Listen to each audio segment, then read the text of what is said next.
Big news, সবার আগে সবার সাথে।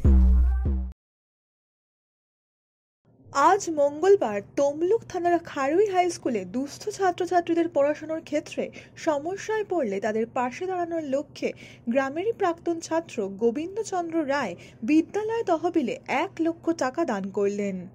এদিন বিদ্যালয়ের সভাকক্ষে প্রধান শিক্ষক অনুপম জানার হাতে চেক তুলে দেন তিনি। স্কুল কর্তৃপক্ষ রীতিমতো আপ্লুত প্রাক্তন ছাত্রের এই উদ্যোগে। এদিন গোবিন্দবাবু জানান, তিনি শৈশবে এই খারুই হাই স্কুলে পড়াশোনা করেছিলেন। সেই সময় অনেক দরিদ্র বন্ধু বান্ধবদের দেখেছিলেন যাদের মেধা আছে অথচ পড়াশোনা করার ক্ষেত্রে পরীক্ষার ফি বা বইপত্র কিনতে পারত না। সেই যন্ত্রণাই তাকে তাড়া করে বেড়াতো বলে জানান। তাই স্কুলের বর্তমান পাঠরত দরিদ্র ছাত্রছাত্রীদের কথা ভেবে তাদের পাশে দাঁড়ানোর লক্ষ্যে তার এই ছোট্ট উদ্যোগ বলে জানান গোবিন্দবাবু। তিনি জানান, আবারও পরবর্তী সময়ে স্কুলের পাশে দাঁড়াবেন তিনি। পড়েছিলাম, আমি খুব দুর্বল হয়ে পড়েছিলাম। আমার মনে হয়েছিল যে এই স্কুলেরই আমি ছাত্র, এই স্কুলের কিছু প্রতি আমারও দায়বদ্ধতা আছে। সেই দায়বদ্ধতা অনুযায়ী আমি আমার কমিটমেন্ট করে ফেলেছিলাম। যদিও আমি খুব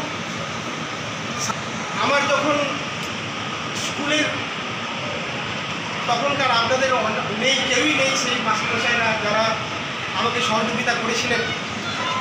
হয়তো তাদেরও অকুণ্ঠ সহযোগিতা ছাড়া আমার শিক্ষাটা হতো না, আমার ছেলেমেয়েরা মানুষ হতো না। আমার সঙ্গে যার বিয়ে হয়েছে সে একজন শিক্ষয়িত্রী, তাকেও হয়তো পেতাম না।